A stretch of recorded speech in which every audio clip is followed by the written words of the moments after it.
کہ ملٹری کی کسٹڈی میں اس وقت حسان نیازی جو عمران خان صاحب کے بھانجے ہیں اور میاں عباد فاروق موجود ہیں. تو مبینہ اطلاع یہ ہے جناب کہ میاں عباد فاروق نے مبینہ طور پر خودکشی کی کوشش کی ہے، جس کے بعد ان کو روکا گیا. اور اس کے بعد سے یہ تفصیل بتا رہے ہیں جناب شعیب شاہین صاحب، ذرا ملاحظہ فرمائیں. ہمارا پارٹی کا بھی کنسرن ہے میاں عباد فاروق صاحب، جن کا ایک بیٹا بھی پچھلے سال شہید ہوا، اور اس نے جس طریقے سے اس کو ملٹری ایون ان کی ملاقات نہیں کرنے دی، جو ملٹری کورٹس میں ٹرائل ان کا ہوا ہے، اس کو اتنا تنگ کیا، اس نے اپنے آپ کو شیشے کے ساتھ مارنے کی کوشش کی، جس پہ حسان نیازی نے بھی کچھ شور مچایا، مگر ان لوگوں دونوں کو اٹھا کے لے گئے اور جیل سے غائب کر دیا.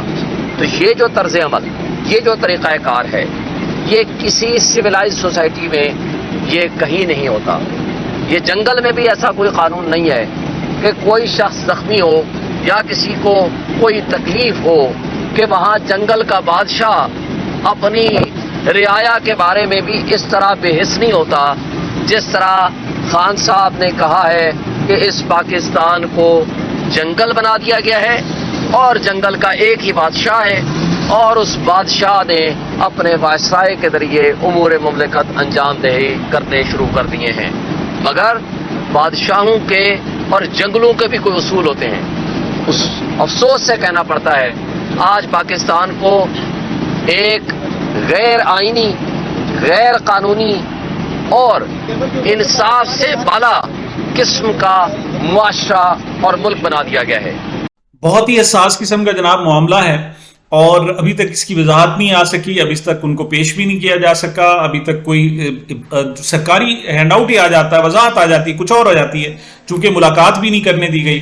اس حوالے سے محترم جناب عباد فاروق کے بھائی شہزاد فاروق نے اور حسان نیازی کی والدہ نے بھی ایک پریس کانفرنس کی ہے. کیا کہتی ہیں ذرا ملاحظہ فرمائیں.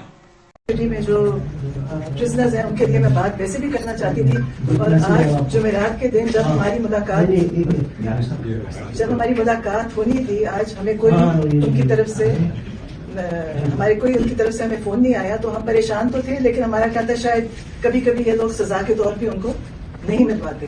لیکن جب آج لوگ گئے وہاں پہ جو باقی ملنے، تو ہمیں کئی طرف سے فون آئے کہ انہوں نے حسان نیازی اور عباد فاروق کو وہاں سے کہیں اور منتقل کر دیا. نہ ہمیں پتا ہے کہ وہ کہیں پہ کہاں پہ ہیں، جبکہ وہ ان کی کسٹڈی میں تھے، ملٹری کسٹڈی میں. ان کو ہمیں بتانا چاہیے کہ وہ ہیں کدھر.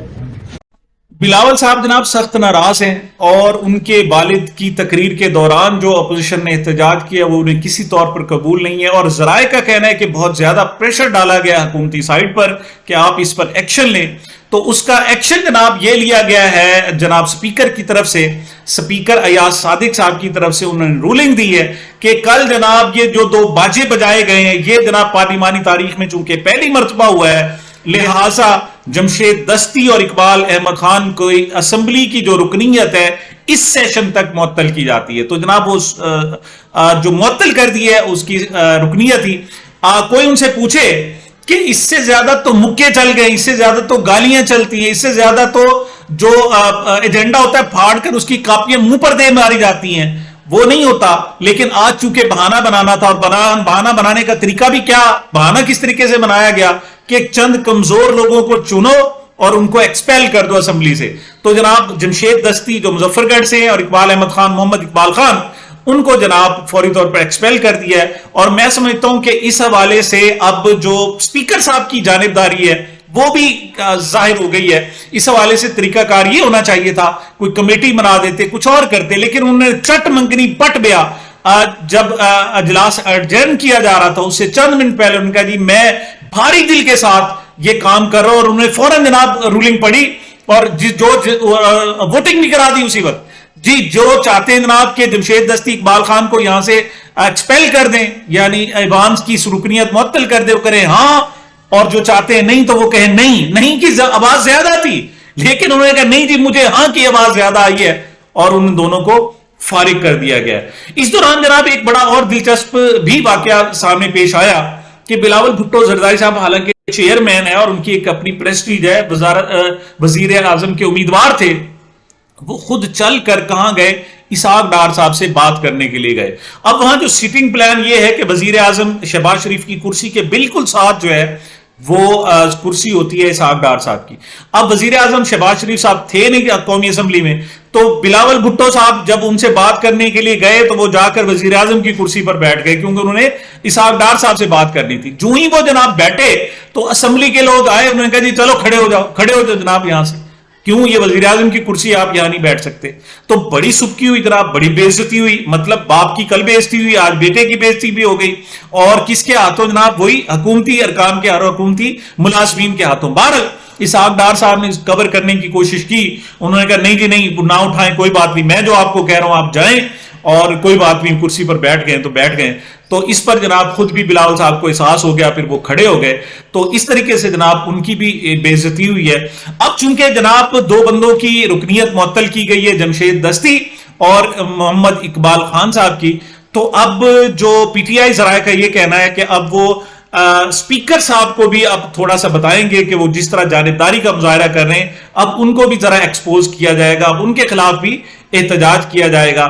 صدر کے حوالے سے تو انہوں نے ٹکا کے احتجاج کیا, اور یہاں تک کہ جو جناب گوہر علی خان صاحب ہیں, انہوں نے کہا کہ ہم تو ان کو صدر نہیں مانتے. صدر کیوں, وجہ کیا ہے کہ انہوں نے اپنی پارٹی سے استعفیٰ نہیں دیا. اچھا, اس موقع پر میں حیران ہوں کہ اسپیکر ایاز صادق کی یادداشت کہاں گئی ہے, حالانکہ ان کا کہا ہوا ہر جملہ رولنگ ہوتا ہے, قانون ہوتا ہے.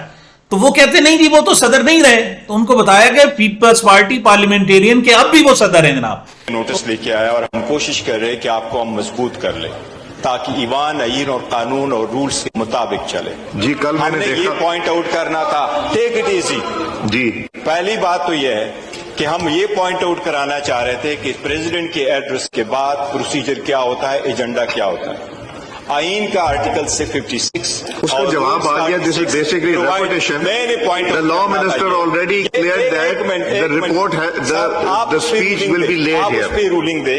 آپ دیکھیں, سب سے پہلے یہ ہے کہ اگر آپ کا ایجنڈا آتا ہے تو صدر کے ایڈریس کے بعد اس پہ پروپوزیشن نہیں شروع کرنا ہوتا ہے اور ڈیٹ فکس کرنا ہوتا ہے, اور ہم نے دینا ہے اور گورنمنٹ نے اس پہ جواب دینا ہے, نہ کہ کوئی اور ایجنڈا آ جائے. یہ ہماری ریزرویشن ڈسپائٹ دا فیکٹ ہے کہ ہم یہ سمجھتے ہیں اپوزیشن کہ Zardari as a president unity of the republic کو ریپرزینٹ نہیں کر رہا, کیونکہ Did he not get enough vote to be elected as the president?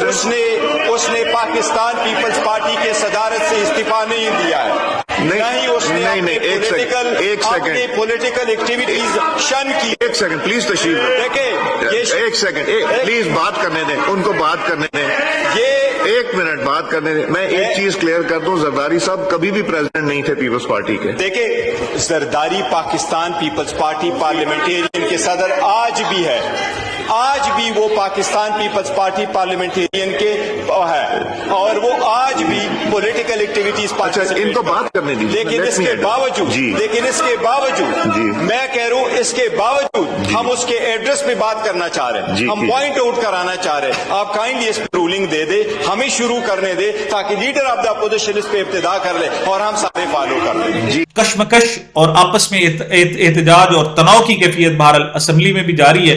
دیکھتے ہیں نیکسٹ کیا ہوتا ہے. یہ اب تک کی جناب اپڈیٹس تھی. مجھے میرے چینل کو اپنی محبتوں اور دعاؤں میں یاد رکھیے گا. ملتے ہیں چھوٹے سے وقفے کے بعد.